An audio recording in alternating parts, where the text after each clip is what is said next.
And now to some controversy because organizers of the European Football Championships have refused an application by Munich City Council to have its stadium illuminated in rainbow colors for Germany's final group game against Hungary. The sport's governing body, UEFA, says that it was declining the request because of its political content. The Munich mayor, Dieter Reiter's application made clear it was meant to protest a new Hungarian law that prohibits the sharing of content portraying homosexuality or sex reassignment with children. Human rights groups have described it as anti-LGBTQ discrimination.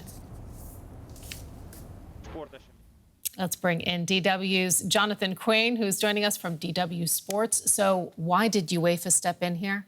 Well, quite simply, UEFA says it wants to keep politics out of football. As you mentioned, that Hungarian law, which was specifically referenced in the Munich request. Now, we've seen the Allianz Arena lit up in rainbow colours before, and UEFA has suggested alternative times for doing that. For example, Gay Pride Week in July, because it says it does support tolerance and inclusivity. But in its statement, it also mentioned its statutes. It said that UEFA is a politically and a religiously neutral organisation.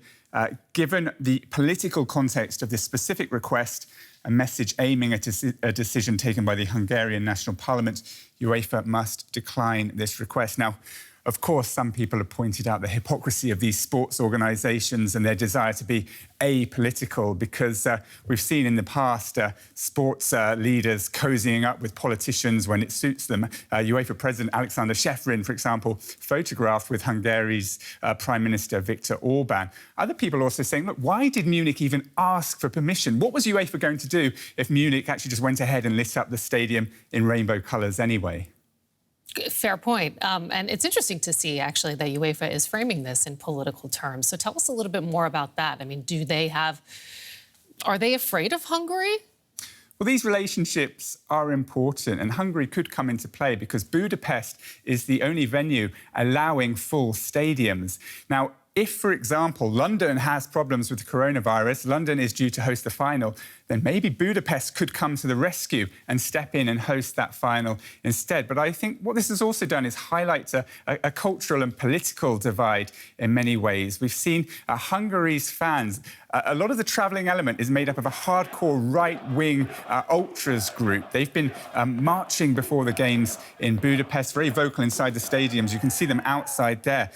They're actually being investigated at the moment by UEFA because the France players complained of hearing monkey chants during the match at the weekend. So maybe UEFA is mindful of this tension. They're mindful they don't want to further inflame things. But add into the mix the fact that Manuel Neuer will be wearing probably his rainbow armband, which bizarrely UEFA does allow, somewhat confusingly, then perhaps they're a bit concerned what might happen inside the stadium. But for an organisation that kind of talks up its anti-discrimination programmes, people will say, well, are those words being met by actions? And perhaps it does beg the question, whose side are you actually on? A lot of people saying that right now. Jonathan Crane, DW Sports, filling us in. Thanks. You're welcome.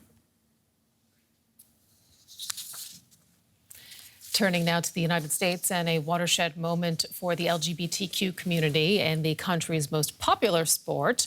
Carl Nassib, a defender with the Las Vegas Raiders, has become the first active player in the National Football League to come out as gay. Now, he originally was drafted by the Cleveland Browns in the third round of the 2016 draft. He signed with the Raiders ahead of the 2020 season and says that he hopes his decision will help make the coming out process easier for others. I'm a pretty private person, so I hope you guys know that I'm really not doing this for attention. I just think that representation and visibility are so important. I actually hope that one day videos like this and the whole coming out process are just not necessary. But until then, I'm going to do my best and do my part to cultivate a culture that's accepting, that's compassionate,